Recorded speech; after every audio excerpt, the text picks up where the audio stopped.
हम पहुंचाएंगे आप तक कानून की हर जानकारी। आपके सवाल बनेंगे हमारी आवाज। आपके सवालों को हम देंगे एक नया मंच। कानून के हर पहलू का हम करेंगे मंथन। हर हालात में देंगे आपको कानून की जानकारी।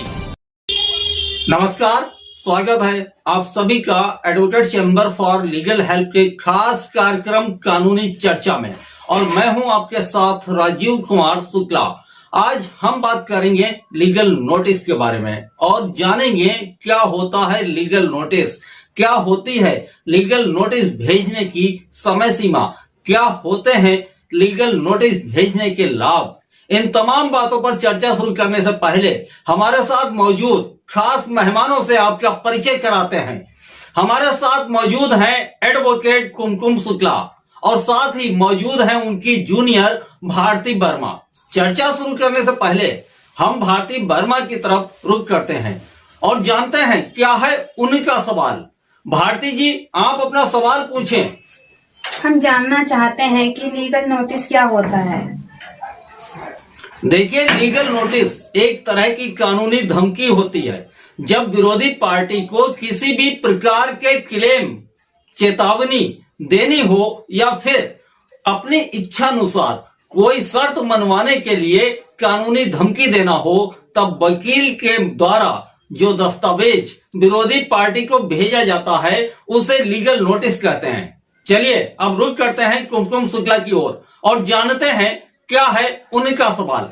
कुमकुम जी, आप अपना सवाल पूछें। क्या लीगल नोटिस किसी वकील के माध्यम से ही भेजा जा सकता है या फिर कोई भी व्यक्ति किसी को भी लीगल नोटिस भेज सकता है? देखिए, कोई भी व्यक्ति लीगल नोटिस ही नहीं, अपना केस भी खुद लड़ सकता है। कानून में ऐसा कोई प्रावधान नहीं है जो आपको लीगल नोटिस भेजने से रोके, लेकिन वकील को कानूनी दांव पेच अच्छे से आते हैं, इसलिए कानूनी लड़ाई हमेशा वकील के द्वारा ही लड़ें। तो चलिए वापस आते हैं अपने टॉपिक पर और डिटेल से बताते हैं आपको लीगल नोटिस के बारे में। देखिए, लीगल नोटिस कोई छोटी चीज नहीं होती है। इसे बहुत ही सावधानी से तैयार करना चाहिए, क्योंकि आप कोर्ट से कोई केस फाइल करके उसे वापस ले सकते हैं या फिर उस केस में बदलाव करके दोबारा भी फाइल कर सकते हैं, लेकिन लीगल नोटिस एक बार भेजने के बाद आप उसमें कोई बदलाव नहीं कर सकते। इसलिए लीगल नोटिस किसी अच्छे वकील साहब से ही तैयार करवाएं। जब लीगल नोटिस भेजा जाता है उसका जवाब भी लीगल नोटिस के माध्यम से ही दिया जाता है, बस हेडिंग बदल जाती है। हेडिंग होती है जवाब लीगल नोटिस। अब सवाल यह भी उठता है कि लीगल नोटिस को रिसीव करना चाहिए या नहीं।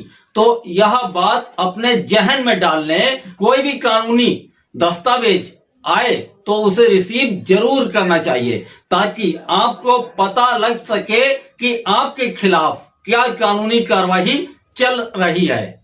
अब आपके जहन में एक और सवाल आ रहा है, लीगल नोटिस सिविल केसों में दिया जाता है या आपराधिक मामलों में? तो आप जान लें, सिविल केस में लीगल नोटिस भेजने का प्रावधान है। आपराधिक केसों में लीगल नोटिस नहीं भेजा जाता है, लेकिन मानहानि के मामले में आप लीगल नोटिस भेज सकते हैं।